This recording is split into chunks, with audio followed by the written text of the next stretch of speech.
Hi guys, and welcome to Escape Wheel Watch Reviews. My name is Steve, and today we're looking at the Steeldive SD1979, which is an homage to the Squale 1521 with the bead blasted case. Now this is a watch that I've nearly purchased a few times already, but never actually did for some reason.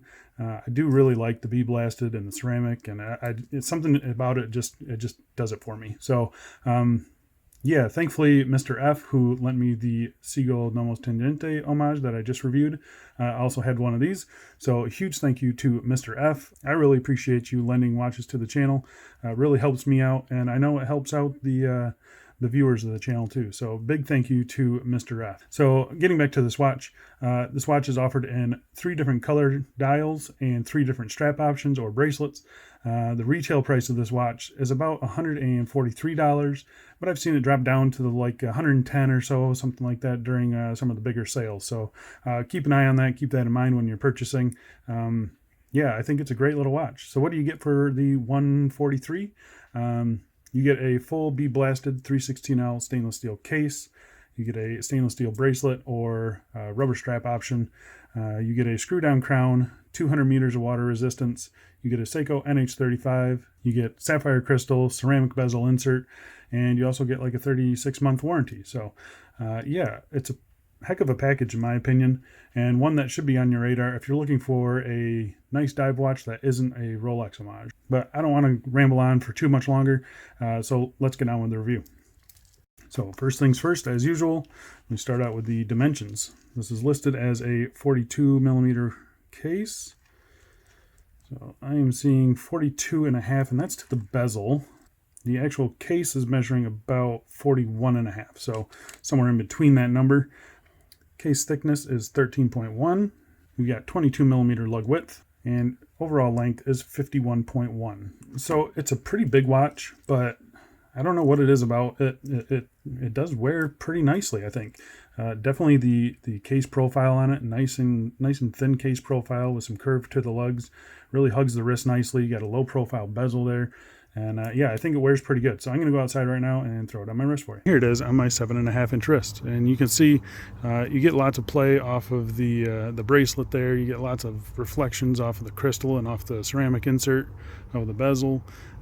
Contrasts really nicely with the matte case finishing, which gives off absolutely no reflections. So really interesting look, I think. I do like the blue color too. Looks really good with the pop of the orange and the minute hand. The down the wrist shot, you can see it conforms to my wrist really nicely. Very happy with the case curvature on this one. Out in some direct sunlight, you can see, I mean, you have no problems reading this. The AR crystal does really good job of cutting down on reflections, and just the general nature of this thing is it's all about legibility. So it does look really good. I do like it. Let's throw it on a couple straps and then we'll go back inside and get back to the review. And here we are on a Barton like Silicone Elite. This is from AliExpress. I'll leave the link down below for it. Unfortunately, I don't have any great 22 millimeter straps, so this is kind of what we have to go on. But this does look really good and very comfortable, very flat to the wrist. I like the curvature of this case. Looks really good. Here we are on a 20 millimeter. I told you I didn't have many 22s. So this is a 20 millimeter Marine National, parachute style strap. Really comfortable. One layer underneath it, you can still see sits nice and conforming to the wrist. Does look really good. I do like this gray and this, with that matte case finish. I think it looks pretty good. We'll throw it on one other strap and we'll get back to the review.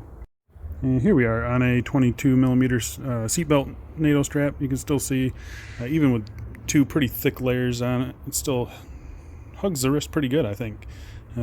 Case curvature of this watch is really nice, actually. But yeah, looks pretty good. I'm not a huge fan of this color combo, but it gives you an idea of what a NATO strap would look on it. So let's go back inside though, get back to this review. So let's talk about the case finishing on this thing. So this is a really nice, really cool bead blasted finish. You can see here there's no shine to it at all. It does have some nice sculpting going on though. You've got some chamfers on the corners here. You got a nice chamfer that runs along the edge there. Really nicely done, but there's not a whole lot of sparkle to the case or anything like that. Like I mentioned, you do have really nice curvature to the lugs here. Yeah, but overall it's a really simple case finishing, but it gives a pretty I'd say, military style to it. Really, really nicely done too, and I don't see any kind of weird pitting or anything like that. So very happy with the case finishing on it. A couple things I want to note about the case finishing. So you have this little flat spot here, which is kind of unique. I don't know why they did that. Maybe it's to help grip the bezel. I know it's the same on the Squale, so I know they just kind of copied that and brought it over. And then the screw down crown at the 4 o'clock position, and it is a all polished crown, which is a unique decision. I wish they would have bead blasted this crown, but it is nicely signed with that Steeldive logo there. The case back on this, as you can see here, it's really nicely signed with the Steeldive logo, all stainless steel, automatic movement, NH35, diver 200 meter by Steeldive. So really nicely done case back, I think. Very happy with it. It's not sharp or anything like that. Overall, pretty satisfied with it.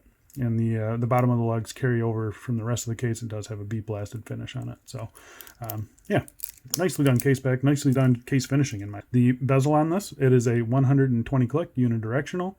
So I'll let you listen to the clicks here. Nice clicky action. It's pretty smooth. It's pretty smooth bezel. Resistance I think is pretty good.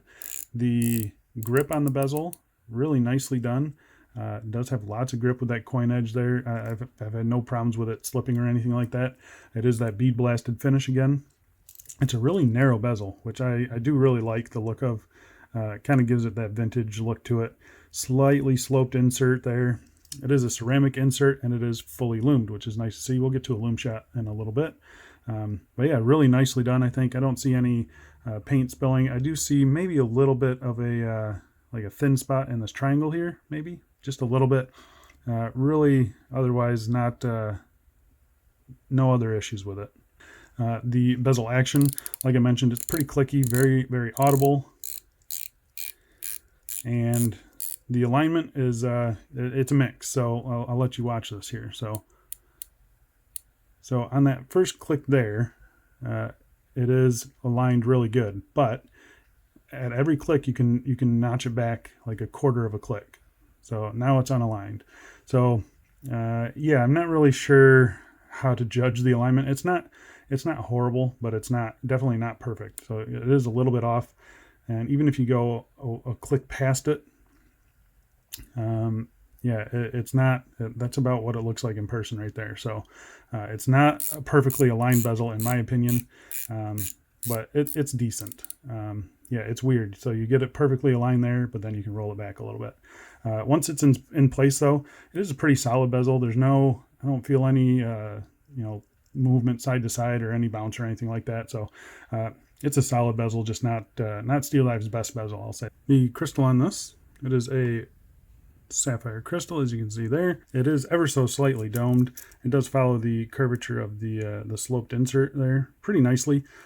Heavy blue AR coating on it. I don't know if it's showing up or not, but on this model, it doesn't bother me at all because it just kind of blends into the dial. But I think on the green, definitely it would be an issue, and the black as well. If you don't like that blue tinge to it, you're not going to like it. But on this blue model, I think it looks fine, and it does do a pretty good job of cutting down on the reflections. So I'm happy about that. The dial on this, it is a beautiful matte blue dial. You kind of have like a cream color, almost a vintage color to the luminescence on it.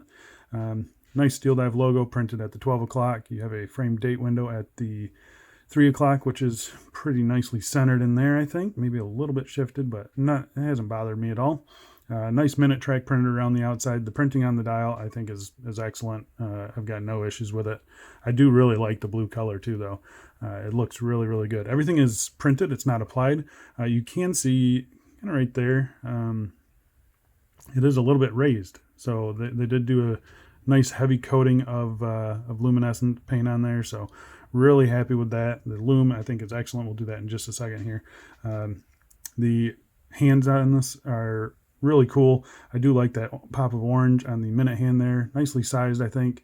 The hour hand, super thick, white painted against the blue. It just stands out really, really nicely. I love the contrast. It's super legible. And you do have that really nice paddle second hand there sweeping around. Again, I'm really happy with the dial on this thing. I've got no real problems with it.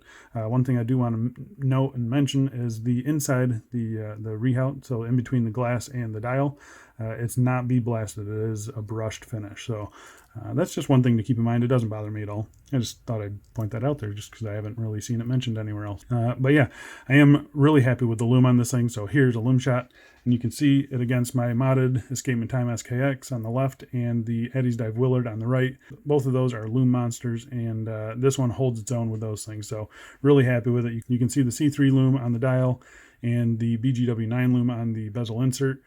Yeah, it just glows really, really nicely. Very happy with the Lume on this thing. So let's talk about the movement. So this is a Seiko NH35, kind of hard to get a hold of these days, but I think Steeldive has quite a bit of stock of these ones left. So yeah, they shouldn't be swapping this out for a Miyota or anything like that. Not anytime soon, at least. So you do have a screw down crown at the 3 o'clock position here. Again, it's nicely signed. It is a little bit tiny. It's hard to interact with, I think. But yeah, you pull out to the first position, and that's your date.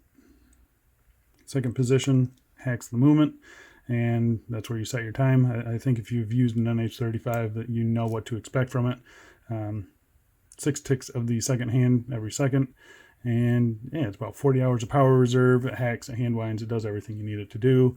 It's reliable, it's accurate, and it's relatively simple to replace.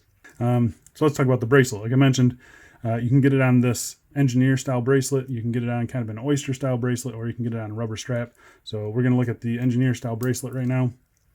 Pretty nicely done. The brushing isn't the best, I don't think, but it is pretty decent. You do get lots of light play off of it, which is pretty cool.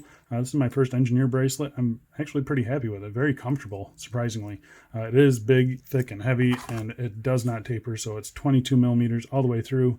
But yeah, it is pretty comfortable, and overall I'm fairly happy with it.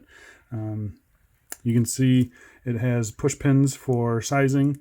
Not a deal breaker at all. I think they're super easy to use. Sometimes they're easier than screws. So yeah, I do like it. So the clasp on it, pretty nicely done. It's got a stamped outer shell. Has the Steeldive text there, and then the Steeldive logo. So that's nice to see. Pretty easy operation. The inside is just a stamped shell, so it does rattle just a little bit. Yeah, I don't know. I feel like these stamped shells are they're a mixed bag. They're very comfortable. They're very light, but they do give a little bit of jangle to the bracelet, which otherwise wouldn't have it. So yeah, I'm okay with it, but you can easily replace these things. So just keep that in mind. You do have 3 micro adjustment holes there, which is nice to see. And like I mentioned, everything, it does operate really nicely and pretty satisfying, reassuring. So no real big issues. The end link does not sit perfectly in the case there, so it's just a straight end link bracelet. You don't have anything that's conforming to the lugs or anything like that. So yeah, I kind of wish I would have seen this in a bead blasted instead of a brushed, just to match the case better, but I know why they did it, and that's just to cut down on the cost. But it does look pretty good. Overall though, yeah, I think they could have done something different with this bracelet. So there you have it. That's the Steeldive SD1979. I think it's a pretty cool watch. There's a few things that are keeping me personally from buying it. I think the 22 millimeter lug width, I've got no good straps with it.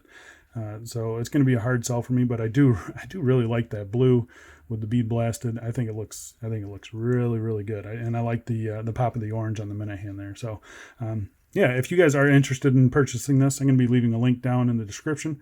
That is an affiliate link. I really do appreciate you guys using my affiliate links, really helping the channel along. So thank you guys for using those. This one will be going back to Mr. F, so I won't be posting any pictures of this. But if you want to see what's coming up on the channel, make sure to check out the link in the description for my Instagram account. That's usually where I post things first. If you guys have any questions or comments, I really want to know what you guys think about this watch. This is a pretty fun watch, I think.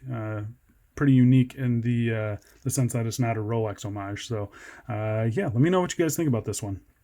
I really enjoyed my time with it. So again, thank you to Mr. F. But I think that's about it. Thanks a lot for watching, guys, and I'll see you in the next one. See ya.